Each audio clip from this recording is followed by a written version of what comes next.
Hello everyone, I'll welcome you to my class. En cette leçon 9 aujourd'hui, nous allons apprendre qu'en leur nature et fonction, les noms grammaticaux de l'anglais sont similaires à ceux du français. Nous allons connaître les types de noms, leurs fonctions et les articles de l'anglais. Les exemples de quelques dizaines de noms anglais usuels et leur sens en français. Et enfin, nous allons savoir bien employer les articles avec les noms de l'anglais en leurs différentes fonctions et de diverses manières. Dans nos leçons précédentes, nous avons parlé de noms, groupe nominal et de groupe de mots constituant la partie complément de la structure de la phrase. Il faut noter que les éléments ou mots de cette partie de la phrase sont plus souvent organisés autour de ce que nous appelons le nom grammatical. La partie sujet, elle aussi, est souvent constituée par un nom ou groupe de mots organisés autour d'un nom. Alors, connaître ce qu'est le nom grammatical de l'anglais vous donnera la maîtrise quant à la construction de ces parties qui sont donc la partie sujet et la partie complément de la phrase, ce qui vous donnera l'aptitude de faire des phrases plus correctes et des expressions plus précises en anglais. En effet, un nom grammatical dans le contexte de l'anglais est tout mot qui désigne une personne, un animal ou une chose de toutes sortes. Le nom grammatical de l'anglais, nous en avons de deux types. Nous avons donc les proper nouns et les common nouns. Un proper noun est un nom qui est donné spécifiquement à une personne, par exemple, Paul, Gerard, Alice.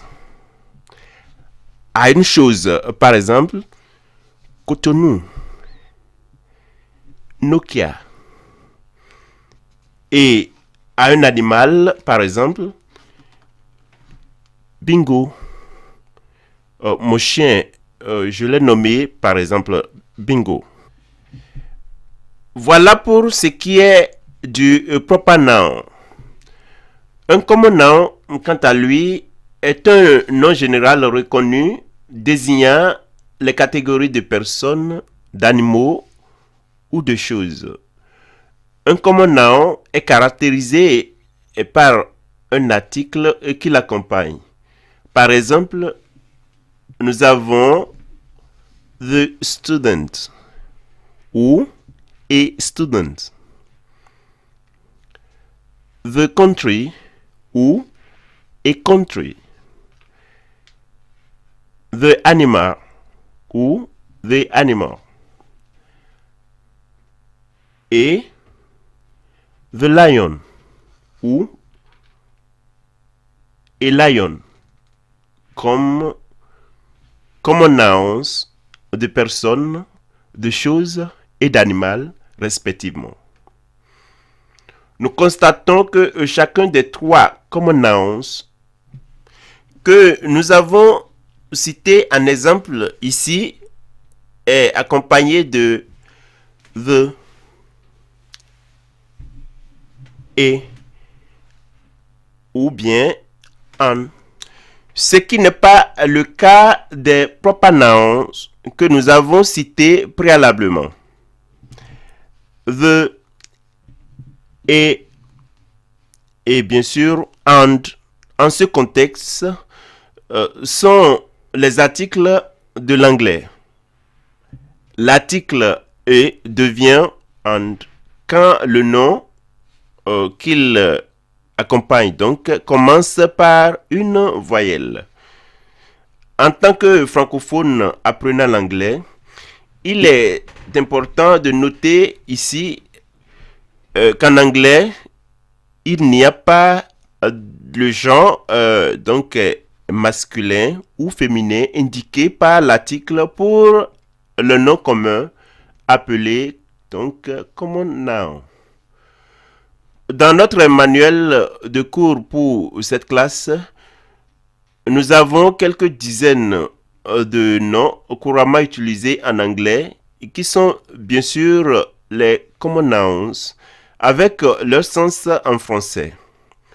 Vous pouvez aussi écouter l'enregistrement audio qui accompagne votre manuel de classe et répéter le nombre de fois que vous voulez afin de savoir bien prononcer chacun de ces noms et cela habitue aussi votre langue à parler l'anglais et vos oreilles à une bonne écoute de l'anglais quand on vous le parle.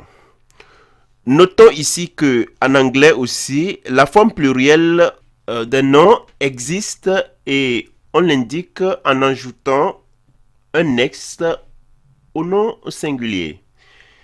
La particularité de l'anglais en cet aspect est que ce S du pluriel, donc ajouté à la fin du nom, se prononce toujours et quand on dit ce nom au pluriel, l'article de l'anglais ne change pas de forme. Il y a principalement 3 articles en anglais, à savoir et ou and, ensuite the, que nous avons utilisés avec les exemples de noms que nous venons de citer. Et le troisième qui est bien étonnamment l'absence d'article. Et oui, la grammaire anglaise stipule qu'en certains cas, le nom doit être utilisé sans article. Il y a dans notre manuel pour ce cours les explications plus détaillées sur quand et comment faire l'usage de chacun de ces articles avec les noms de l'anglais que nous allons avoir à utiliser. Étudiez alors les explications et exemples des pages 46 à 49 et pour exercice, écoutez à plusieurs reprises pour retenir par cœur le morceau 14 de l'enregistrement audio tout en répétant et en lisant attentivement les passages concernés dans votre manuel de classe. Pour vous familiariser avec les expressions se rapportant à l'arithmétique dans son usage usuel et autres, et pour continuer à construire votre vocabulaire, lisez aussi les textes et articles des pages 39, 40 et 41 du livre L'anglais en pratique. Pour vous habituer à l'accent correct, à la bonne prononciation et à l'audition de l'anglais, écoutez attentivement et à chaque fois l'enregistrement audio fait pour le test ou article que vous lisez donc dans ce livre qui est notre manuel d'études. Nous voici à la fin de cette leçon. Pour l'efficacité attendue de cet apprentissage, il est très important de faire les exercices et activités qui vous sont donnés de faire sur cette leçon. Je vous retrouve la semaine prochaine pour la leçon qui doit suivre. Pour le son, je vous souhaite bonne étude et bonne application des choses apprises. Bye bye. Voilà, la leçon d'aujourd'hui a été bien élaborée. Si vous avez des questions,